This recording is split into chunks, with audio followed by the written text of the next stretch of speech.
Boa tarde a todos. Antes de mais, gostaria de começar por agradecer à PPB o convite endereçado à JEC para estar presente, para participar neste painel sobre a situação em Portugal dos biocombustíveis. Eu preparei uma apresentação e, efetivamente, alguns pontos vão ser similares e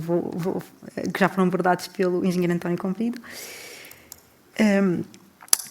Na apresentação que preparei, ia começar primeiro só por falar um bocadinho sobre o que tem sido a evolução do consumo de energia primária e energia final, com foco no setor dos transportes. Depois entrar um bocadinho o que tem sido, ao longo destes últimos 10 anos, o mercado nacional dos biocombustíveis e falar de alguns objetivos e metas para o horizonte de 2030. Como todos sabemos, o ano de 2020 foi fortemente influenciado pela pandemia Covid-19, tendo esta afetado os hábitos dos portugueses nos vários setores de atividade, no consumo em geral e, consequentemente, no consumo energético. Tal refletiu-se numa redução do consumo total de energia primária em menos 7,5% face ao ano anterior, tendo-se atingido um valor de 20.791 kTEPs. Um dos principais desafios e objetivos da política energética tem sido a redução da dependência energética externa e com a aposta das energias renováveis e na eficiência energética tem-se conseguido reduzir a dependência energética para valores inferiores a 80%, sendo que em 2020 a dependência energética diminuiu para um valor de 65,8%.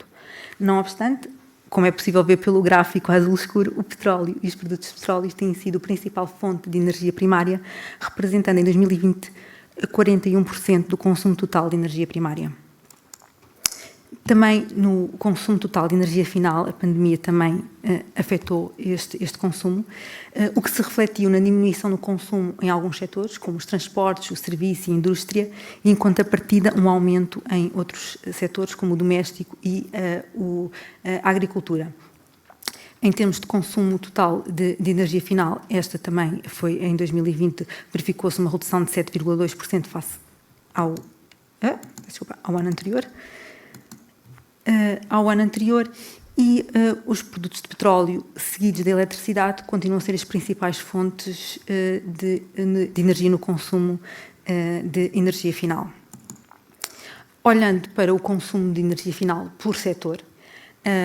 os transportes continuam a ser um dos principais setores consumidores de energia, representando em 2020 uma fatia de 33%, não obstante a diminuição no consumo de energia final verificada neste setor em 2020. Como se pode ver pela evolução e pelo gráfico que é apresentado, este setor tem sido desafiante na introdução de combustíveis alternativos aos produtos de petróleo, sendo caracterizado até à data pelo seu principal produto, que é os gasóleos. Claramente, em 2020, mais de 70% do consumo final neste setor foi gasóleo. O consumo em si, neste setor, em 2020, verificou-se uma diminuição de 16,3% face ao ano anterior, tendo o consumo sido reduzido para cerca de 5.035 kTEPs. Relativamente à representatividade dos biocombustíveis no consumo final de energia no setor dos transportes, em 2020 eles representaram cerca de 5,2%. Se olharmos para o que tem sido a sua representatividade no consumo final de energia nos transportes entre 2011 e 2020, em média, eles têm representado cerca de 5,1%. Acho que o pico maior de representatividade foi em 2015, que foi 6,2%. Também nos transportes internacionais, em 2020, por causa da pandemia Covid, eles foram também afetados, como todos sabemos. Em particular, na aviação internacional, verificou-se uma redução significativa nos consumos, de 64,1% face a 2019, e nos transportes marítimos internacionais também, de 28,1% face ao ano anterior. Como também já foi falado, no âmbito da diretiva relativamente à promoção das fontes de energia renovável, foi estabelecida para Portugal uma meta de 31% para a cota global de fontes de energia renováveis no consumo final bruto de energia para 2020, que Portugal até ultrapassou, atingiu cerca de 34%, e uma cota para o setor de fontes de energia renovável para o setor dos transportes, 10% em 2020. Esta meta comum a todos os Estados-membros, em que Portugal esteve muito próximo, 9,7%, praticamente 10%. Próximo dos 10. Só uma nota, relativamente à cota realmente de fontes de energia renovável nos transportes, um dos principais contributos tem sido efetivamente os biocombustíveis no cálculo dessa cota. Aliás, no gráfico da direita pode-se ver a evolução do que tem sido as cotas de energias renováveis global e nos diferentes setores, eletricidade, aquecimento, arrefecimento e transportes. Verifica-se, se olharmos para o gráfico, para a progressão no que tem sido a cota nos transportes, um salto de 2013 para 2014 e 2014 para 2015. Isto deve-se ao facto de acordo com metodologias, porque estas cotas são calculadas de acordo com a metodologia da Diretiva das Renováveis e de acordo com o estabelecido da metodologia, apenas os biocombustíveis que cumprissem os critérios de sustentabilidade nela estabelecidos podiam ser contabilizados para efeitos das metas, sendo que Portugal transpôs os critérios de sustentabilidade pelo Decreto-Lei 117 de 2010, de 25 de outubro, o qual o engenheiro António Comprido já referiu na apresentação anterior. No entanto, pode-se dizer que a aplicação desses critérios de sustentabilidade em Portugal apenas entrou em vigor a 1 de julho de 2014, pelo que até essa data praticamente quase a totalidade dos biocombustíveis que eram incorporados no mercado não puderam ser contabilizados para o efeito do cumprimento dessa cota. Agora, entrando um bocadinho mais no que tem sido a evolução em si do mercado nacional dos biocombustíveis, e aqui se calhar vou repetir um bocadinho algumas partes do que a apresentação anterior foi referido. Pronto, claramente o principal biocombustível que tem sido produzido e incorporado ao longo destes anos nos combustíveis rodoviários tem sido o biodiesel, o FEM. No gráfico da esquerda é possível verificar o que tem sido a evolução da produção na introdução no mercado nacional, aqui inclui-se a incorporação nos combustíveis rodoviários, as importações e as exportações dos biocombustíveis substitutos do gasóleo, em que aqui estão contabilizados tanto o FEM como os óleos vegetais hidrogenados. Relativamente à produção e à introdução no mercado nacional, tem-se verificado anualmente algumas flutuações nas quantidades que são colocadas no mercado. Relativamente à exportação, entenda-se aqui como exportação fornecimento a outros países terceiros ou outros Estados-membros de biocombustível, tem-se verificado, no geral, uma tendência crescente nas exportações. Relativamente às importações, e aqui importações, mais uma vez se entenda, por entradas provenientes de outros países, outros Estados-membros ou países terceiros, de biocombustível no Estado puro ou incorporados já nos combustíveis rodoviários que são adquiridos pelos operadores. Entre 2011 e 2020, à exceção do ano de 2015 e do próprio ano de 2020,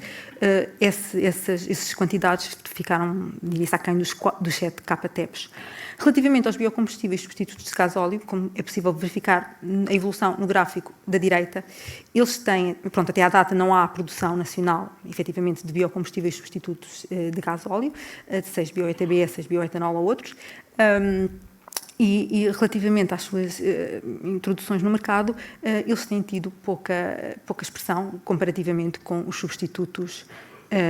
os substitutos da gasolina comparativamente com os substitutos do gasóleo.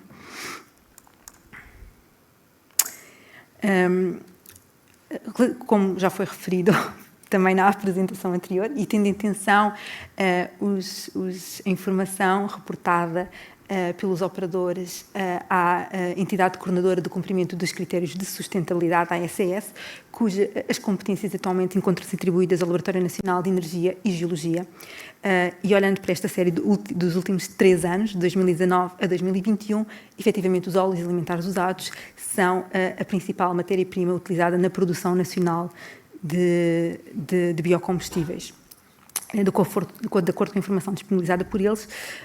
estes biocombustíveis representam 60%, os biocombustíveis produzidos a partir desta matéria-prima representam cerca de 60%, em realidade cerca de 60%